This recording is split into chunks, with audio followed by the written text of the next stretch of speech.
તો ડીસા અગ્નિકાંડના આરોપી છે ખૂબચંદ મોહનાની પણ એટલે કે દીપકના પિતા, તેને લઈને પણ મોટો ખુલાસો થયો છે।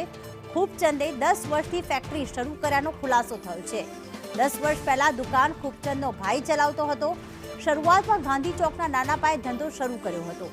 ઉત્તર ગુજરાત અને રાજસ્થાનમાં ફટાકડા કિંગ પણ બન્યો હતો અને ક્યારે ફટાકડાનો સ્ટોક કરવાનું અને ક્યારે ફટાકડા બનાવવાનું શરૂ કર્યું તે માહિતી મળી રહી છે કે 10 વર્ષથી આ ફેક્ટરી ચલાવતો હતો। પહેલા ગાંધી ચોકમાં તેની એક દુકાન હતી અને ખૂબચંદ મોહનાની શરૂઆત નાના પાયે થઈ હતી, પહેલા દુકાન ચલાવી હતી।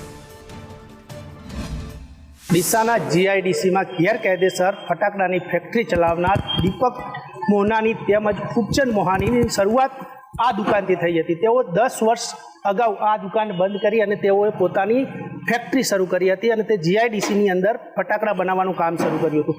10 વર્ષ અગાઉથી આ દુકાન તેમના ભાઈને સોંપવામાં આવી હતી। જોકે નાના દુકાનથી શરૂઆત કરેલ ખૂબચંદ અત્યારે સૌથી મોટો ફટાકડાનો કિંગ ઉત્તર ગુજરાતનો ગણાય છે।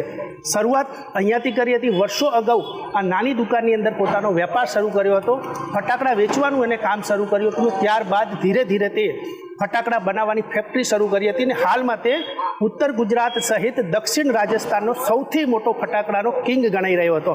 જોકે હાલ 20 લોકોની માનવની જિંદગી હોમનાર આ દીપક મોહનાની તેમજ ખૂબચંદ મોહનાની નાના ધંધામાંથી કરોડપતિ બની ગયો છે અને એ ગેરકાયદેસર ધંધો કરી પોતાની પ્રોપર્ટીનો વસવાટ કર્યો છે અને ત્યારબાદ હાલ તે જીઆઈડીસીની અંદર 5000થી મોટો પ્લોટ લઈ અને પોતાનો બિઝનેસ શરૂ કર્યો હતો। જો કે ગેરકાયદેસર ફેક્ટરી શરૂ કરી છે અને હાલ આ 20 લોકોનો હત્યારો દીપક અને ખૂબચંદ બંને પોલીસના હવાલે છે।